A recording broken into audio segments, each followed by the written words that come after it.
Бисмилляхи рахмани рахим. Ассаламу алейкум ва рахматуллах. Очередной эфир с Джамбулатом Сулеймановым. Опять затронем тему Украины, войны в Украине, российской агрессии, политики Кремля, повышение ставок Кремля, удары, которые Кремль наносит по электростанциям Украины. Затронем дело Амины Герихановой, очень важно. Возможно, также ситуации на Кавказе, в частности, в Чечне. Начнем, я думаю, с войны в Украине, Джамбулат. Что ты сегодня видишь, как продвигается ситуация, вообще положение по твоей оценке? Ну, то, что сегодня Путин решил именно бить по энергетическим объектам, да, то, чтобы зима стала как можно холоднее для украинцев, это даже здесь, во Франции, сказывается. Вот представь себе, это такой крайний уголок Европы, дальше только Атлантический океан и Штаты. Здесь уже начали закупать там какие-то альтернативные виды отопления, да, так скажем, какие-то автономные. Где-то вырубает газ, есть проблемы с поставкой, но это связано с забастовкой поставщиков, но и тем не менее здесь вот этот энергетический коллапс даже здесь во Франции чувствуется явственно. Но сегодня мир, он стал до того глобальным, что где-то там что-то произойдет, и в совсем другом уголке мира это может аукнуться. Поэтому, конечно, все это не шутки, и все это делается то есть нельзя сказать, что вот какие-то там тактические уловки Путина, что они не приносят вообще никакого эффекта. Этого сказать нельзя. Но стратегически он все равно не игрок. Да? Он как совершил глобальную стратегическую ошибку 24 февраля, от нее ему никуда не уйти. То есть он будет стараться как-то выкрутиться с этой ситуации. Будут какие-то, может быть, успехи. Ну и опять-таки ислам, если уж так говорить, война такая вещь, что предсказать ее исход очень сложно. Кажется, что вот война идет вроде бы с успехом для одной стороны, она может обернуться совсем по-другому. А вот Поэтому, смотри, вот касаемо того, что делает Путин, мы знаем, что до войны у него был действительно высокий авторитет. Русскую армию считали второй армией мира. Мы знаем, что этот авторитет, он сильно упал. И не является ли то, что сейчас делает Путин, именно удары по тем же электростанциям, как ты сказал, в попытке загнать украинцев в холодную зиму, это попытка, так сказать, повысить свой статус, выиграть себе возможности, то есть это некие тузы, козыри, которые хочет получить Путин, чтобы с ним считались, чтобы в будущем, вот сейчас же есть вот этот саммит двадцатки, если не ошибаюсь, куда хочет он сильно попасть. И не является ли это как раз-таки шагом перед этим саммитом, чтобы он там выглядел не так, как он последний раз выглядел при Эрдогане, сидел где-то там на диванчике, а чуть-чуть повыше, чтобы он выглядел? Да, то есть нос чуть как-то задрать, да? Да, Выше да, того, да. чем... Ислам, вообще ситуация Путина, она несколько смешная, и она становится все смешнее и смешнее. Я У нас кофе в пью, Финции... если не Я ничего помешало. страшного, это уже, да. Ты на экран, как все нормальные сегодня информационные обозреватели, они там прям на экран же, что ты там оборачиваешься по-войнавски, ты как положено. Смотри, Путин, у нас у чеченцев есть пословица «стак волкач, беря хайхалчу будет волкнул». Он все больше и больше становится похожим на большого ребенка, да? Все его действия, они не несут в себе брутальности, которую он хотел бы так, чтобы от него несло этой брутальностью. Мы знаем, что с момента прихода к власти он все время играл на повышение ставок политических, военных. И такой, можно сказать, имидж у него шел все время с повышением ставок. Его имидж, он повышался. Сегодня он старается продолжать ту же игру в повышении ставки на войне украинской. Но у него это плохо получается. Можно сказать, вообще не получается. Вот сейчас нельзя сказать, что украинцы на себе не ощутили эти ракетные удары, гибнут мирные люди, да, но есть все-таки на войне всегда есть грань, за которую можно зайти. Вот мы помним чеченские войны, когда вроде бы всю территорию оккупировали, мы начали вести партизанскую войну, и жертвы даже увеличились больше, чем были в период фронтальной войны.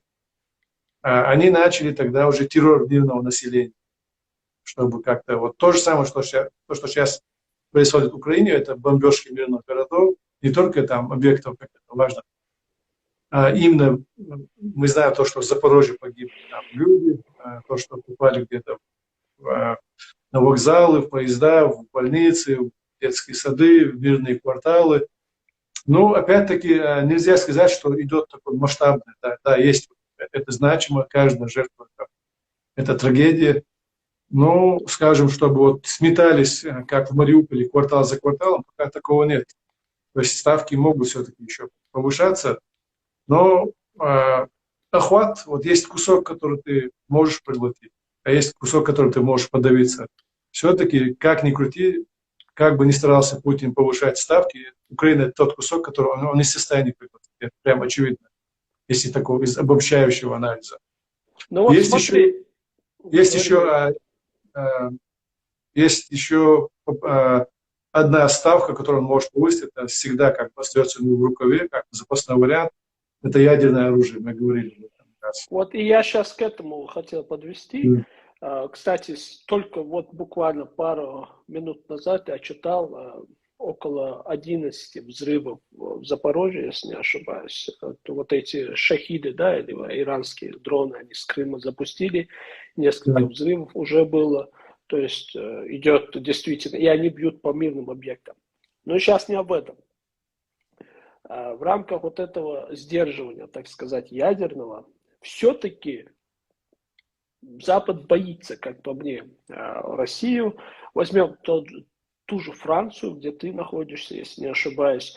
Макрон очень часто высказывался, и вот буквально недавно он сказал, что даже если Россия нанесет ядерный удар по Украине, то Франция не будет этого делать. Как мы знаем, Франция также является ядерной державой. Это то, о чем мы раньше с тобой говорили, когда я тебе сказал, будет ли Запад бить по России только потому, что Россия там бахнет по Украине. Я сторонник того, что не будет. И мы сегодня видим эти разговоры. Те же американцы говорят, если не ошибаюсь, то ли Байден, то ли пресс-секретарь их от этого правительства сказал, что Запад, Америка ответит мощным оружием, но не ядерным. Такая была вот ремарочка. Прокомментируй это. Запад боится России? Ислам, ну ты напомнил, да, как бы твое мнение насчет последствий ядерного удара. Ты помнишь мой ответ? Я сказал, что, конечно, ответного ядерного удара не будет. Но они не пропустят это, как бы, не спустят Россию это как бы с рук. Какие-то ответные действия будут. Понятно, что украинцам от этого легче не станет, потому что перенести на себе какие-то, даже пускай тактические ядерные удары, это все-таки сложно. Поэтому украинцам опять вновь им придется самим вытаскивать свою ситуацию. Но Запад не боится, по крайней мере, в лице ее лидера Соединенных Штатов Америки, не боится России. Это мое твердое мнение. Они несколько ухищреннее, скажем, в этой жизни, чем нежели мы, которые так видим все в таких более ярких тонах. Для них гамма цветов может быть больше, чем у нас. Потому что у нас буквально 20 лет назад для нас мир, можно сказать, был таким черно-белым, да? Добро и зло такое, белое, черное. Сегодня мы тоже научились различать некоторые какие-то там другие оттенки. Украинцы, можно сказать, идут уже, да, по нашим стопам. Но для Европы, которая пережила очень много разных тяжелых войн, и столетние, и 30-летние, там, религиозные войны, наполеоновские войны, две мировые войны, для них все, в общем, все, что мы сейчас для нас видится как конец света, ну, это уже как бы, да, современное поколение, оно несколько атрофировано от тех событий, которые шли. Оторваны от реалий. Оторваны, да. Но у них есть институты, которые изучают эти процессы, которые не забыли, которые еще понимают вот эту взаимосвязь эпох, времен, событий. Поэтому до сих пор, вот как мы знаем, Россия торгует с Западом, там, и газ, и все. Хотя идет война, хотя вроде бы они находятся в конфронтации. То есть вот такие какие-то отношения. Ну, слушай, Поэтому Россию не замечать все-таки сложно, потому что как-никак это то ли 1/8, то ли 1/7 суши, и других мест нет. Это нельзя не замечать такую огромную территорию, как-то игнорировать. Так или иначе с ней нужно взаимодействовать. Я думаю, в этом вся причина того, что они все-таки до сих пор с ней торгуют и ведут какие-то отношения. ислам, ну, если для нас такой апокалипсис, война для Украины тоже это считают. У нас как, ну и русская пословица, горит хата, гори сарай, да, вот для нас тоже, пускай, если у нас там все рушилось, ну и пускай там мир горит синим пламенем. Украинцы в какой-то мере, да, ну не скажем, что как политическое руководство старается вести какую-то ровную политику, ровную дипломатию. Ну, наверное, для тех украинцев, которые живут на Донбассе, те же самые ощущения, которые испытывали мы, для них, в принципе, мир уже как бы он разрушен. Их мир разрушен. И вот это психологическое восприятие окружающего мира, оно разное. Если для нас это когда-то был такой, как это, апокалипсис, да, вот такое ощущение, что мир все-таки рушится, и все теории, исходящие из этой, как бы, из этой ситуации для нас, то для Европы нет. Европа, она не то чтобы не может объединенными усилиями дать какой-то отпор России, ну, для нее еще как-то, они еще лавируют на грани своих каких-то выгод.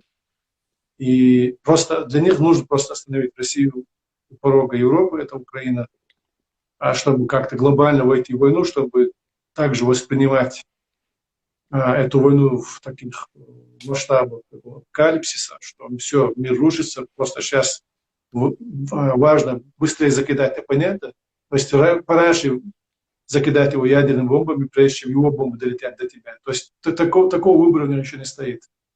Соответственно, и выводы другие. Ну вот смотри, у меня есть еще одна такая, не то чтобы тема, у меня есть такие мысли, хотелось бы поделиться. Это не сколько теория, сколько такие размышления. Иногда мне кажется, что Запад целенаправленно растягивает войну в Украине, целенаправленно не задавляет вот эту Россию. Вот как мы знаем, в последние дни или в последний месяц идет очень сильное, яркое, красочное контрнаступление украинской армии. Да. Россия отступает по всем фронтам, проигрывает прямо за считанные дни десятки населенных пунктов. И у меня такое впечатление, что Запад не совсем это хочет. Откуда ни возьмись, появляется как черт из табакерки Илон Маск, который начинает топить чуть ли не против Украины за Россию. Естественно, это у него огромная аудитория, это более 200 миллионов, если не ошибаюсь, подписчиков. Все эти люди его смотрят, слушают. И потом резко начинает глючить Starlink на территории вот этого фронта, которым активно пользуются украинские военные для связи. А Starlink, как мы знаем, это произведение, так сказать, Илона Маска. Сразу же после его слов начинает все это глючить, связь начинает рушиться. Как ты думаешь, может ли быть такое, что Запад боится быстро победить Путина, потому что это могло бы спровоцировать Путина на какой-то ядерный, так сказать, удар, и тогда Западу пришлось бы либо отвечать, либо ударить лицом в грязь. То есть, допустим, если они быстро начнут отвоевывать эти территории, Путину не останется ничего, кроме как жахнуть ядерным ударом, и они искусственно, не давая, естественно, украинской стороне знать об этом, затягивают этот конфликт. Как ты думаешь, может быть такое или это невозможно? Ислам, ну, насколько я вижу, поставки вооружений, которые помогают украинской армии наступать, они не то, что не прекратились, они не то, что не уменьшились, они даже увеличились, на мой взгляд. Да? Вот сейчас они получают все новые и новые типы вооружения. даже целые системы, которые могут позволить как-то вести какие-то масштабные действия. Но, тем не менее, я согласен с тобой, что нельзя никак отрицать, исключать, что вот у Запада всегда так. Они не заинтересованы в том, чтобы Россия выиграла, но и, наверное, не заинтересованы в том, чтобы Украина становилась новой региональной державой. Да. Моментальные победы, это скружит как-то голову руководства Украины. С ними уже будет и самому Западу трудно говорить. Наверное, уже сегодня говорить уже трудно, потому что все-таки достижения украинской армии, украинского политического руководства, они очень значительны. То есть Украина уже по существу, она в другом статусе, начиная с этого. У нее совсем другой статус, и он будет укрепляться со временем. Поэтому баланс сил в мире, вот, мы же знаем, что все эти геополитические труды западных авторов, они складывались не просто так, теории там, с потолка, да, с неба. Это все выверено очень тяжелой историей европейской цивилизации. И дипломатия означает баланс сил в мире. То есть они не заинтересованы в том, чтобы был какой-то резкий скачок, перепад сил в какую-то сторону, потому что это понесет за собой вот целую череду процессов. То есть я хочу сказать, что я согласен с тобой, что есть какой-то попытки как-то регулировать эти процессы. Но не скажу, что прям все теперь как бы Россия проигрывает, Украина выигрывает, еще мы сейчас будем как-то тормозить Украину. Такого нет. Это все ведется очень тонко, поставки вооружений идут, но и тем не менее, как ты сказал, все-таки балансируется. Я согласен с тобой. Не могу не затронуть эту тему. Сейчас, я думаю, после этой темы нужно вспомнить об Амине Кирихановой. Сперва хотелось бы затронуть тему признания Ичкерии. Сейчас у нас есть петиция, ее, так сказать, зарегистрировал Сергей Гармаш, это журналист украинский. Он нам в этом очень помог, и мы уже практически набрали 21,5 тысяч подписей. Нам осталось 3,5 тысяч только на сегодняшний день. Буквально вчера мы набрали еще где-то 1500. И скоро, иншаллах, если на это будет воля Всевышнего, мы наберем эти 25 тысяч, сделаем все возможное. Но сегодня лежит законопроект о признании Ичкерии в Верховной Раде. Тот же Гончаренко часто говорит об этом. Он последний раз, когда они делали резолюцию, принимали резолюцию Верховной Рады, да, о праве на суверенитет и самоопределение народов Кавказа. Они обращались к Европе о праве на самоопределение народов России, да, чтобы их не выдавали, там, то, все, 30-е. Там Гончаренко выступил, это видео оно гуляло по интернету, где он говорил, надо признать Ичкерию, то, все, 30-е. То есть все это, естественно, не может не доходить до того же Зеленского, естественно, это дошло до Верховной Рады. Но не признают и делают вид, как будто об этом никто ничего не говорит. То есть полный игнор. Почему? Ответ очевиден, Ислам. Это наш имидж, клише, которые над нами давлеют, ярлыки, которые на нас навесила российская пропаганда в середине 90-х, в начале 2000-х. Они до сих пор давлеют над нами. Что именно ты имеешь в виду? Имидж такого народа. То есть, если мы в начале 90-х были такими борцами за свободу, которую поддерживал Запад, где-то после Первой войны на нас навесили террористов, да, на народ, который не смог построить свое государство, который не может контролировать свою территорию, где территория хаоса, так скажем. А украинцы не знают что это уже неправда? Я думал, они уже более-менее осознали. Украинцы знают. Как знают? То есть нельзя сказать, украинцы знают или украинцы не знают. Те, кто знает, знают, да. Есть много тех, кто не знает. Но в верхних кругах знают или нет? Смотри, или не украинцы решают, признавать Ичкерию или нет? Вот этот ответ, да. Не украинцы решают, а украинцы сегодня заинтересованы в том, чтобы к ним шли вот эти западные поставки вооружений. Ну, это важно, да. Без них воевать как-то будет несподручно с Россией. И если поставить на весы победу над Россией и вопрос признания чеченцев, то, конечно, тут ответ очевиден.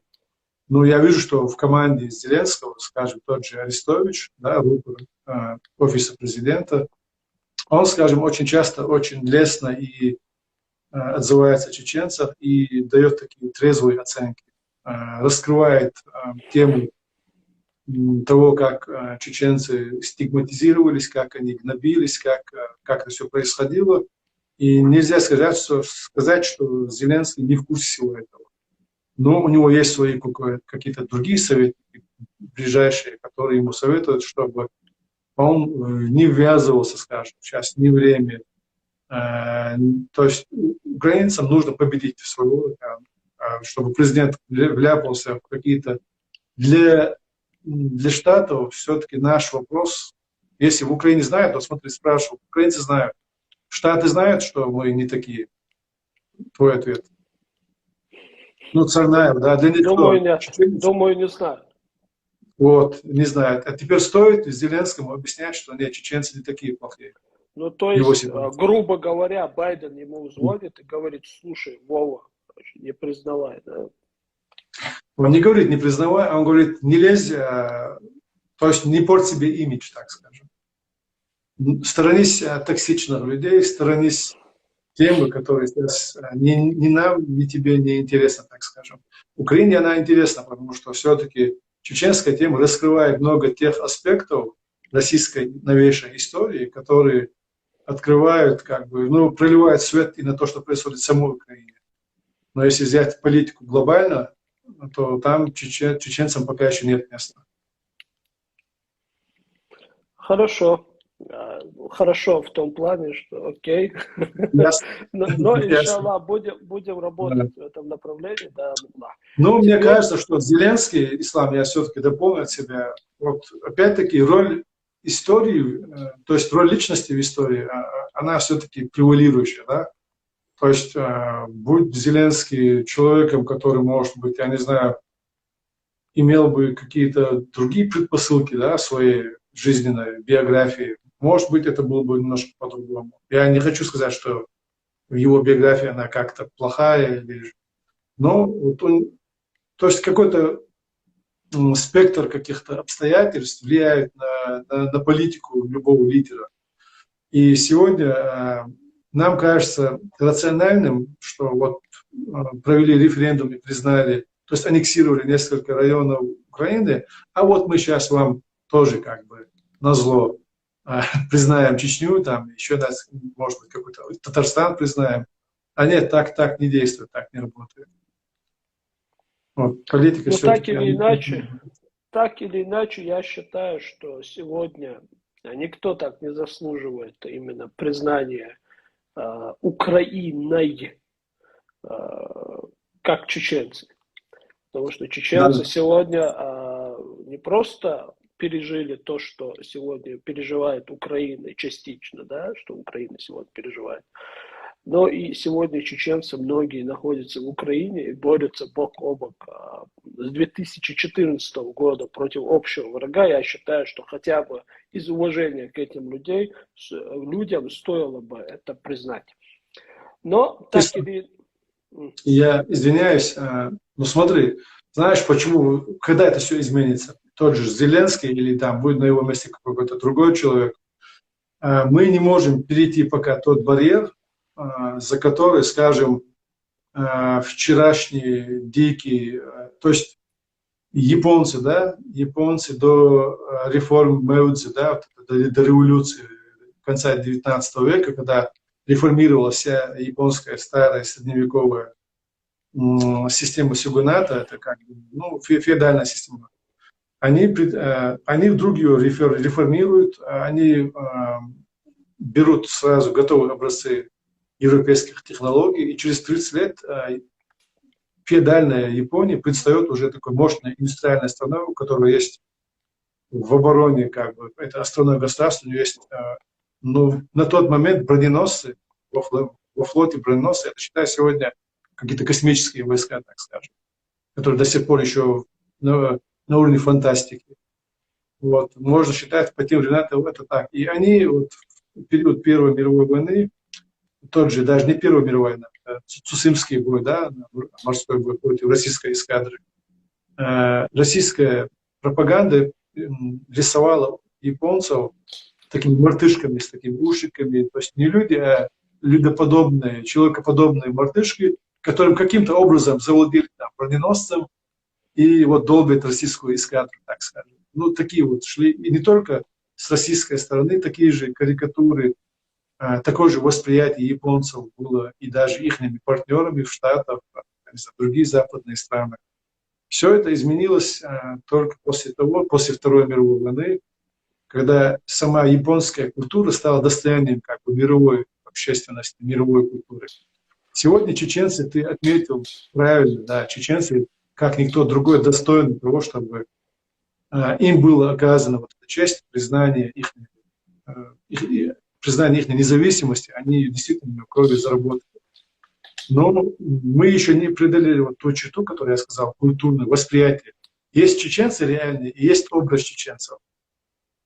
А вот этот образ пока не будет сломлен, тот негативный образ, который создан в России, все равно мало что мы из себя представляем реально. Важно, как нас воспринимает мир. Вот мой вопрос адресован к тебе. Считаете так Штаты или нет? Пока не считают Штаты, сейчас в этой ситуации президенту Украины Зеленскому самому как-то прилагать какие-то максимальные усилия, чтобы переломить, он, наверное, или его советник, или он сам, они, наверное, осознают, что это нереально и нерационально даже. Понимаешь? Все это как-то кажется поверхностно, почему не признают? А на самом деле копнешь, и получается, что такой вопрос все-таки более глубокий. Мы с тобой, кажется, если не ошибаюсь, то ли в прошлом году, то ли в позапрошлом году об этом, в прошлом году мы об этом с тобой в прямом эфире говорили, именно о восприятии чеченской культуры в мире, что она еще не воспринимается. Мы с тобой уже говорили об этом. Чтобы напомнить, почему, что нужно сделать, чтобы воспринималось, чем японцы отличаются в данный момент, чем мы в данный момент отличаемся от японцев сразу же после Второй мировой войны. Почему у них удалось, так сказать, популяризовать свою культуру на весь этот мир, а у чеченцев не удается. Тем более, что у нас очень оригинальная культура, которая очень оригинальна, много традиций, обычаев, которые интересны. Хотя бы те же, тот факт, что мы живем в башнях, такого нет нигде. Это очень красивый момент. Почему мы не можем, а японцы смогли? Ислам, ну смотри, это достижение не самих японцев. То есть они стали достоянием мировой культуры не только потому, что сами японцы к этому приложили какие-то усилия. К этому приложила усилия и обратная сторона.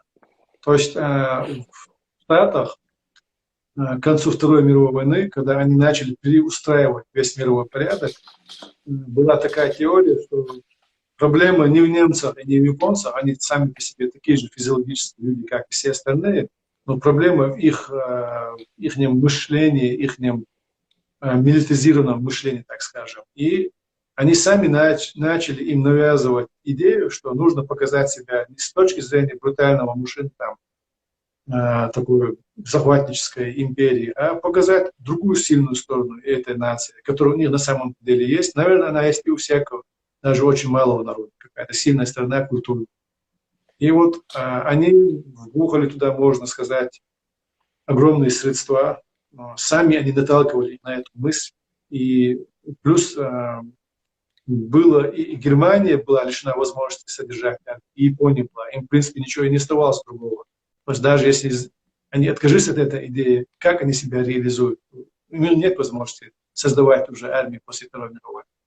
И тогда человек — это такое биологическое существо, которое требует реализации своих потенциалов. Да? И, естественно, их вот это умонастроение, они ушли в это, и им помогали. То есть это было обоюдное встречное как бы, действие, когда про них начали интересоваться, о них начали снимать фильмы, начали изучать культуру, там, и вышла литература, скажем, дзен-буддизме, там, о каких-то, не знаю, воинских традициях, о каких-то других культурных аспектах японского народа. Нам еще предстоит это. Мы, конечно, проиграли нашу Вторую мировую, так скажем, Вторую Чеченскую мировую. Ну, у нас, можно сказать, японцы проиграли. Да, я говорю, мы проиграли как японцы, но мы пока не нашли своих американцев, так скажем, которые говорят, ребята, вы, в принципе, хорошие, но вам нужно стать чуть менее агрессивным. И вот Так давайте... украинцы наши американцы. Ну, не, еще нельзя сказать, что они наши американцы, потому что должен быть с их стороны посыл к нам. Мы надеемся в будущем на это, да, но пока нет. А вот смотри, то, что ты сказал, что японцы, вот, они стали известны всему миру. Мне кажется, что они в первую очередь стали известны всему миру именно через кино. Именно через, так сказать, искусство, которое у них хоть отбавляет, да, у них есть там и рисунки у них, и там, не знаю, даже сакура. Да, поэзия, да, и так далее. Плюс у них вот этот кодекс чести, да, кодекс воина, там, Бушидо и так далее. Ведь у нас же тоже есть свои кодексы и так далее. Наш кодекс, он очень оригинален, кстати. Вот, может, нам стоит, так сказать, написать, допустим, они очень любят писать, они очень любят этим заниматься. Для них это является неким таким, они не просто писатели, они не просто, допустим, куют меч. Для них это некий такой духовный ритуал. Это очень важный момент, которого, возможно, у нас где-то нет. Когда мы меч куем, у нас нет, мы не вкладываем в этом какого-то духовного ритуала. Может, поэтому нас не воспринимают. Ислам, смотри, я приведу такой пример из своей биографии. В студенческие годы я после занятий в университете, после занятий спортом, я любил засиживаться в наших библиотеках грозненских и читать поэзии разного народов мира. Персидская, само собой, да, персидская поэзия, японская поэзия. Европейская, она как бы более-менее нам такая понятная, но меня интересовала именно вот такая восточная поэзия. И арабская, доисламская, заметьте, не исламская, арабская, доисламская поэзия. Ее даже сегодня изучают в исламских вузах как примеры словесной науки. Да?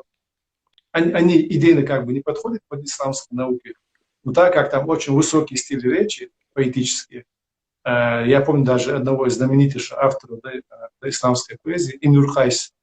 Там у него вот эта стихия бедуинов, да, вот я напал на ваш клан, там, увел ваших верблюдов, сжег ваши шатры. Если мужчины, вернитесь и сделать то же самое с моим кланом. Ну, что-то подобное, да. Вот я заметил, когда ты читаешь поэзии вот этих восточных народов мира, там как-то вот такой тонкой нитью прослеживается такая мировоззренческое восприятие разных народов. Скажем, для японцев идея X является лаконичность. Персы — это такая, изощренность, так скажем, это как восточный орнамент такой, все как бы. А для бедуинов это некоторая брутальность, так скажем. Не лаконичность, а именно брутальность.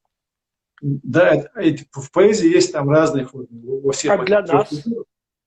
Вот как раз я хотел к этому прийти.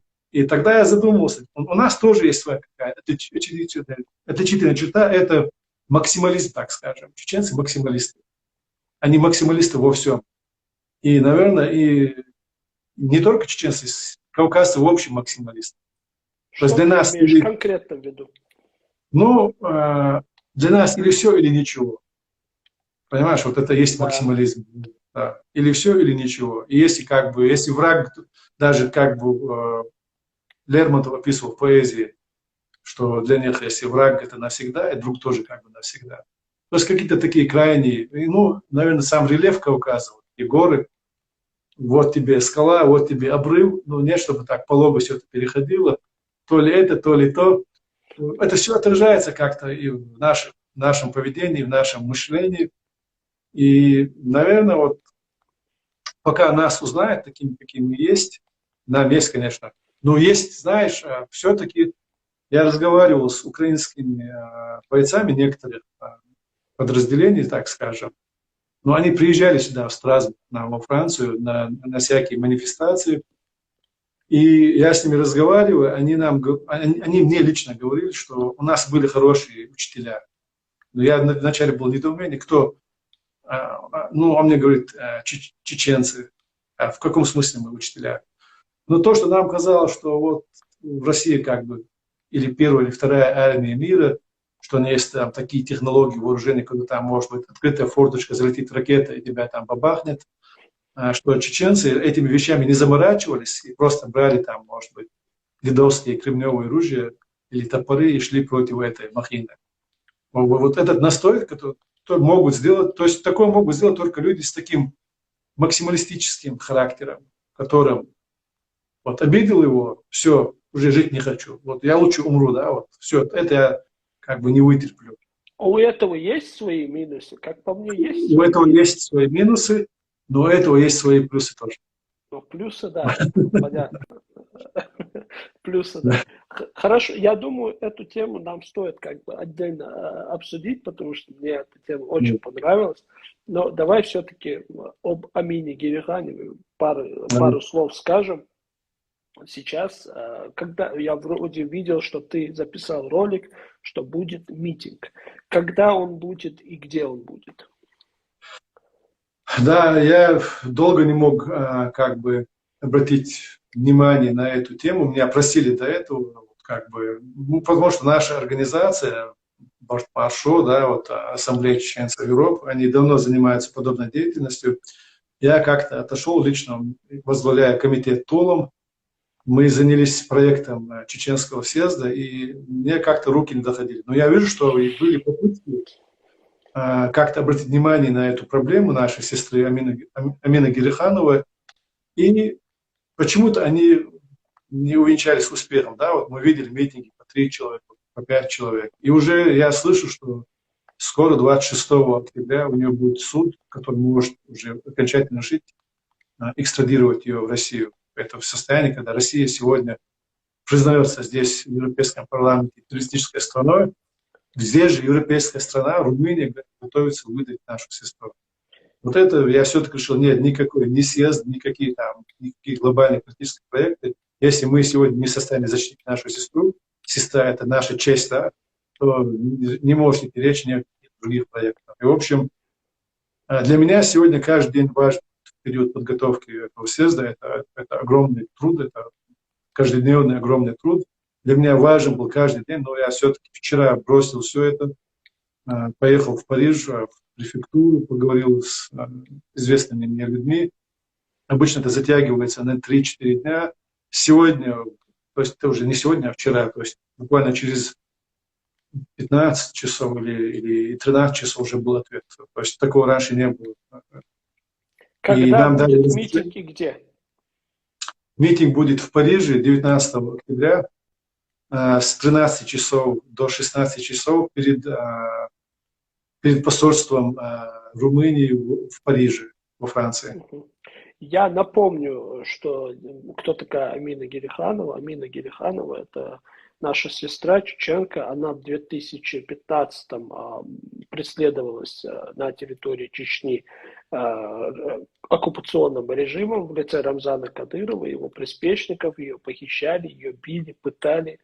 Затем ее отпустили на время, сказали, что чтобы она там, не знаю, шпионила и так далее для них.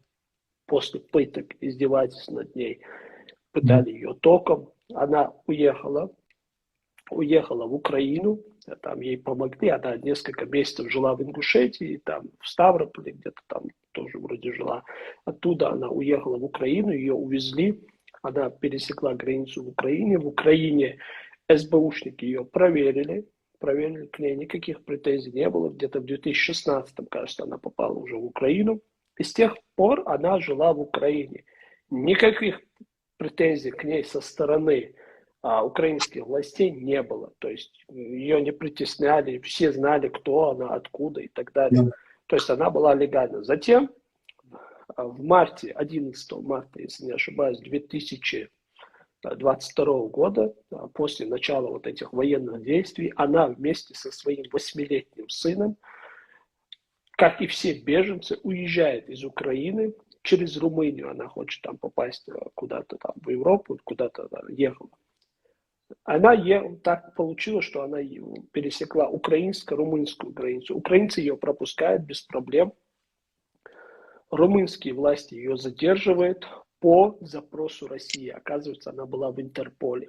И не просто в Интерполе, она также попала в СИС. Это такая система, которую вносит Германия. У нас есть там очень большие подозрения, что в Германии сидят российские агенты, которые всех без разборов кидают в эту систему. Они просто копируют из Интерпола и просто никого не спрашивают, не идется никакое судопроизводство, ничего, просто берут и вкидывают в эту систему. И где бы ты ни находился, тебя задерживают и сажают по запросу Германии. Ее также задержали, и с тех пор ее содержат в СИЗО. После 6 месяцев ее содержания они обязаны были ее отпустить, потому что нет к ней претензий. ЕСПЧ, Европейский суд по правам человека, обязал Румынию не выдавать ее в Россию, то есть он запретил им ее выдавать. После 6 месяцев они ее якобы должны отпустить, но в тот же день они ее, вместо того, чтобы отпустить, из СИЗО, где ее содержали, перевозят в депортационную тюрьму, где она до сих пор находится. То есть у нее есть адвокат, который к ней не приезжает, вообще не приезжает. За все это время ни один раз у нее ее адвокат не был. Он в Бухаресте, если не ошибаюсь, находится. Ни один раз он к ней не приезжал. Она не могла даже подписать документы для того, чтобы ее сняли с Интерпола. Мы знаем, что есть организация Вейфонд, в частности, там Амина Садулаева. Да, Вейфонд очень многим помог, чтобы снять с розыска в Интерполе. В частности, Амина Садулаева там находится, вот эта наша сестра, она очень многим помогла, Маша, она проводит колоссальную работу. И они выслали ей документы, выслали ей документы, чтобы она, вот Амина Гериханова, она подписала, чтобы они могли заняться ее делом. Ей эти документы принесли.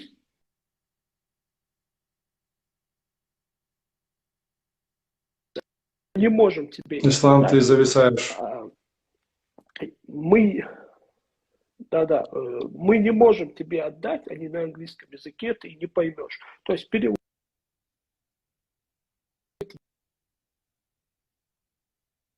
Но ей это не предоставили. Итого она до сих пор висит в этом Интерполе. И Румыния по запросу России, тогда, когда Россия сегодня угрожает всем ядерной дубиной, в том числе и странам Европы, сегодня просто берет и пытается выдать ее в Россию. Но это абсолютно, это неслыханно. Даже не знаю, как это назвать. Но это по-скотски, да, вот так мягко говоря.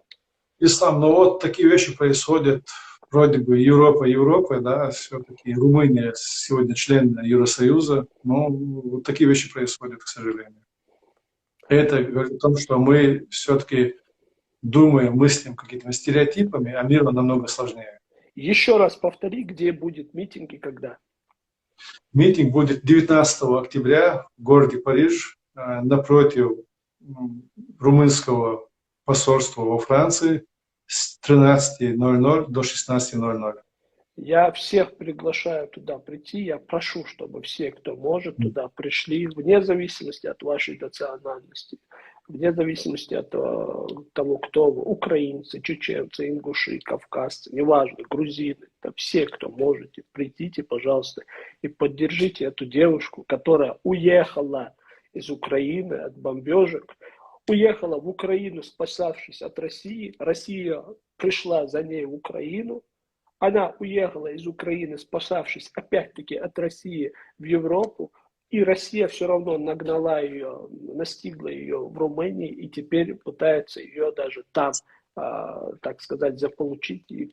А мы знаем, что если она попадет в Россию, ее будут пытать. Ее и там пытали, в Чечне ее, чеченцы так называемые ее пытали, и сейчас опять ее будут пытать. Поэтому нельзя допустить, чтобы сегодня ее выдали. Шуна Аллах, да и Рейсхил, Джамбулат, вам тоже благодарны за то, что вы занимаетесь. Это очень важно, за то, что вы проводите подобного рода митинги и мероприятия. Барак Аллах. Да, Расул Ислам, я присоединюсь к твоему призыву, чтобы туда явились не только чеченцы, но и другие кавказцы, и наши украинские друзья сегодня уже, да. Наша дружба, она стала только крепче, хотя и с трагическими событиями. Она и раньше была, начиная там с 2014 года, и до этого были какие-то, да, контакты, может быть, не такие тесные, как с 2014 года. Но сегодня эта дружба, она приобретает вот такую стабильность, да, такую основательность этой дружбы приобретает. Поэтому мы сегодня зовем и наших украинских друзей поддержать нас с тем, чтобы мы смогли защитить нашу сестру, и грузинских наших друзей. Эта дружба сегодня все-таки, она в этой войне укрепляется. Это украинцы, грузины, чеченцы. И я особо хотел бы обратиться к нашим чеченцам, которые могут себя показывать с лучшей стороны, может быть, в других ситуациях. Но почему-то вот в таких, где нужно проявить гражданскую сознательность и гражданскую активность, почему-то у нас вот не так это проявляется, как хотелось бы. Поэтому призываю, прежде всего, наших чеченцев, чтобы они в этот день оставили все. То есть понятно, что кто-то не может, но кто может отпроситься с работы, это рабочий день, это не выходной день. А нам и нужен рабочий день, чтобы мы могли зайти в посольство Венгрии с протестным письмом, с резолюцией. Румынии, то есть Румынии. Нам нужен именно рабочий день. Поэтому я прошу принять активное участие. От того, как мы выйдем, то есть мы сегодня будем голосовать как бы ногами. Наша явка на этот митинг означает то, что мы спасем нашу сестру и спасем нашу честь. И не позволим России достичь еще очередную какую-то, пусть маленькую, моральную победу вот в своей вот этой кровавой борьбе против нормальной цивилизации, так скажем, да. Вот это кажется малым, но это не малая победа. Мы должны отстоять нашу сестру. Все, тогда барак Аллах. Давай тогда перейдем потихоньку к теме, я думаю, последнюю тему обсудим. Это ситуация у нас дома, да, в частности в Чечне. Сейчас, вчера буквально прошла новость о том, что в Чечне пытаются то ли ремонтировать, то ли строить новые бомбоубежища. Почему это активизировалось? Боится ли Кадыров, что будут бомбить? Это его инициатива, либо это установка с Кремля? Меня вообще удивляет позиция Кадырова, когда он еще сколько месяцев назад он заявил, что чтобы им предоставили средства ПВО. Насколько мне известно, Украина пока не обладает средствами, которые могут достать до Чечни. Потому что было даже проблематично достать Крымский мост. Но эти его опасения, значит, они имеют под собой какую-то подоплеку, может быть, опасения против того, что действительно как-то явственно вступит в эту борьбу против России, может, страны, которые обладают подобными средствами, которые могут достать и до Чечни, и еще дальше. Может быть, с этим связано. Смотри, он же, понимает, что он марионетка, он никто, но несмотря на то, что он марионетка, он же слышит разговоры в коридорах. Да, слышит, да. Так, может, есть какая-то инфа у него? Я тоже думаю, что все-таки вот это его заявление предоставить ПВО, подготовить бомбоубежище, связано с тем, что все-таки его как бы шеф, пехотинцем которого он является, все-таки готовится к каким-то безумным действиям. И, естественно, будет обратка. Обратка, прежде всего, будет по центру, и поэтому пехотинцу, да, так скажем, наиболее лояльному, наиболее верному вассалу Путина. Вот здесь наверное, вот этот важный момент хотелось бы также обсудить. Мы сегодня здесь, в странах Запада, в той же Украине, всячески пытаемся убедить, что чеченцы – это не кадыровцы, что чеченский народ в большинстве своем против России, что мы, в случае чего, дайте нам только возможность, мы сами их с себя скинем и тому подобное. Вот как по мне, в моем понимании, я буквально сегодня, да, или вчера ночью делал обращение к ингушской диаспоре за рубежом. Я слышал.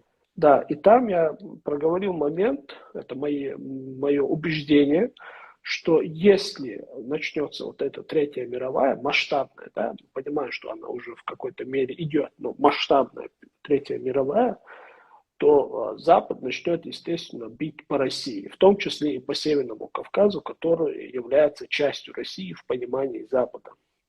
И в моем понимании чеченские, вот земли Чечни, они в большей мере, по крайней мере, в моем понимании, в большей мере обезопасены от этого удара, потому что есть огромное количество людей, которые выступают за независимость, да, что там против России, там только вот Кадыров и его кучка, остальные там против России. А вот взять другие регионы, там та же Ингушетия, там Дагестан и так далее, мы не видим с их стороны какой-то активной деятельности за рубежом. Ну, по крайней мере, самое меньше она со стороны Ингушей. Там, со стороны Дагестана есть много ребят, которые выступают, хотя у них нет, там, так сказать, не лидерства, даже у них нет фракций, они очень сильно разрознены. А у ингушей вообще никого нет, по сути дела. Ну, чуть-чуть работа сейчас началась, да, с Шамилем Албаковым, там, с Тариевым, с Йовой Русланом у нас идет работа. Но это мало, это только такой зародыш небольшой. В твоем понимании позиция чеченцев сегодня, о которой я сказал, она повышает шансы того, чтобы Запад не бил по Чечне? И в противопоставление возьмем ту же Ингушетию, которая не выступает. У нее, в твоем понимании, меньше шансов, чтобы по ней, так сказать, не били. Вообще зависит это от того, что люди выступают там за независимость и так далее. Или Западу будет плевать на все, они и так будут бомбить. Ислам, смотри, если начнется вот эта глобальная Третья мировая война, там будут лететь там друг друга какие-то боеголовки, не обязательно с ядерной начинкой, то в это время будет не до сантиментов. То есть если в Чечне нет каких-то там вооружений, которые как-то грозят стратегически, то первый, то есть по шкале приоритетности Чечня не попадет в этот перечень. Если там они расположены, а мы не знаем об этом, может быть, сам Кадыров знает об этом, поэтому и беспокоится, тогда она попадет вне зависимости от наших политических воззрений или от того, что Кадыров является там наиболее верным вассалом Путина. Я не сказал бы, что не имеет значения как бы символическое значение личности, да, то есть чисто чтобы ударить по какой-то символической личности, по Кадырову, это тоже вероятно. Но более вероятно, когда драка тебе не до каких-то символов. Там вот, прежде всего приоритет будет по тем целям, которые могут нести угрозу, если не бить по ним предупреждающие, если не наносить на них предупреждающие удары. Мне вот кажется, вот это есть какая-то причина того, что, может быть, Кадыров заявляет, зная, что мы же знаем, 58-я армия, она считается российских вооруженных сил наиболее боеспособной. Это армия, которая прошла чеченские войны через Грузию, там, не знаю, участвовала в других конфликтах. Российско-чеченских войн. Я часто украинцев поправляю. Да, ну это тоже как бы не принципиально, потому что... Принципиально, тоже была. Я все понимаю, я сам эти вещи другим тоже как бы преподаю, но на самом деле сегодня, из той практики, которая сегодня есть в мире, это не принципиально, скажут, российско-чеченская война или чеченская. Если она происходила на территории Чечни, то всем обывателям, простым людям понятно, что это именно как. Была война в Чечне, не то, что чеченцы на кого-то напали, но была война в Чечне, чеченская война. А правильно, конечно, с юридической точки зрения, с точки зрения передачи сути этой войны, что Россия напала на Чечню, российско-чеченская, согласен. Но как бы там ни было, вот так я это вижу. А чеченцы в плане своей статусности, они, конечно, вот на постсоветском пространстве, я это озвучивал и в статьях, и несколько раз в прямых эфирах, в интервью, что чеченцы на самом деле во главе с таким лидером, как Джохар Дудаев, они ушли далеко вперед всех ставших независимыми 15 республик, ну, не 15, скажем, а 14 республик бывшего Советского Союза.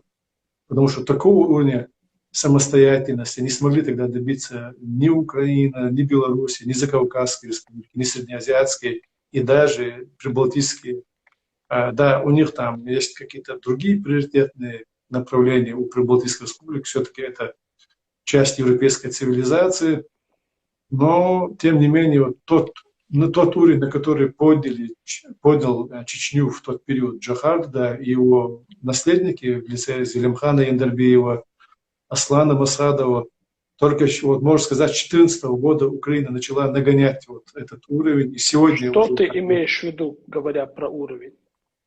уровень Сейчас просто тебе скажут сейчас, там был беспорядок, там был бандитизм. Да, это все ерунда. Что ты имеешь в виду? Что ты имеешь в виду, говоря уровень? Ну, смотри, на каком уровне, ну, как мы видели, вот сегодня Путин, он стоит где-то очередь, да, на прием в Иране, там, в Турции. Вот как сегодня опущенному Путину, так скажем, как к нему сегодня относятся. Вот это и есть статус. И как Путин буквально до войны относился к тем, кто приходил к нему в Кремль, к тому же Эрдогану. То есть как быстро все это поменялось, правильно? Вот это и есть тот уровень, который определяет статусность нации и его лидеров. Вспомни просто, как себя вел Зелимхан Яндарбиев в Кремле. Ну да. Вспомни, так какую себя риторику... никто не вел. Так себя никто не вел. То есть такого в Кремле себе, наверное, не позволяли и лидеры очень таких влиятельных держав мира. И какую риторику вел Джохар Дудаев относительно российского президента, как достойно он отстаивал интересы своей нации. Чеченцы на самом деле это давно состоявшаяся политическая нация, которая имела несчастье стать жертвой вот этой мировой политики глобальной. То есть нас просто отдали на откуп России. На самом деле наша политическая культура и наша борьба, и те планки, которые были заданы нашими лидерами, они очень высоки. Сегодня Украина нагнала, сегодня мы смотрим на них, как на близких знакомых, так скажем. Что смотришь в лицо украинцам, украинской политики, так скажем, что-то знакомое, что-то родное свое. А мы тоже проходили дежавю. Вот так. Но у других нет таких. Знаешь, на самом деле опыт это то, что не приобретается никаким иным образом, кроме как опытным путем. То есть за деньги его не купить, там, я не знаю, там, не пересказать, теоретически не освоить. У чеченцев это есть. И в ближайшем будущем, когда все-таки ситуация будет меняться, конечно, этот опыт, пока мы еще живы, может быть, он будет просто бесценным. Но если, скажем, поколение наше уйдет, то и этот опыт, опять-таки, не получил своего должного применения, он тоже уйдет вместе с нами. Поэтому нам нужно поторапливаться, нам нужно реализовывать, и нам нужно готовить поколение, которое воспримет этот опыт. А он очень ценный. Все, я думаю, на сегодня хватит, Джамбулат. Мы хорошо с тобой поговорили. В описании, а также в прикрепленном комментарии в моем, если вы это видео смотрите на YouTube-канале, на моем YouTube-канале будут ссылки на аккаунты и соцсети Джамбулата Сулейманова. Переходите, подписывайтесь. Благодарю, Джамбулат, за участие, за очень интересное мнение. Думаю, и нашим зрителям оно будет интересно. И, иншаллах, еще в будущем поговорим. Поговорим, Ислам. И до следующей встречи, да, как говорится. Если можешь чуть-чуть выпрямиться, для стоп-кадров мне нужен стоп-кадр. Но у меня кресло такое утопающее, я могу так пристать и вот так Да. сесть. И в камеру прям посмотри, Мгм. чуть-чуть выше. Вот так? Выше. Мгм. Ага. Ну, так вообще как-то несерьезно. Не голову поднимать, а сам выше. Чуть-чуть. А выше я уже не могу, только на ноги, на корточки Ага. как-то. Не Ага. знаю. Вот Чуть-чуть так? ниже. О, вот так. О, вот так. И в камеру посмотри. Мгм. Пойдет? На секунд 10 посмотри в камеру. Все, пойдет, хватит. Сложно у Все, тебя процедура, Ислам? все, рейс тогда. Ассаламу алейкум, рахматуллахи. Алейкум салам. И сохрани эфир. Эфир Да, сохрани. обязательно. Все, давай.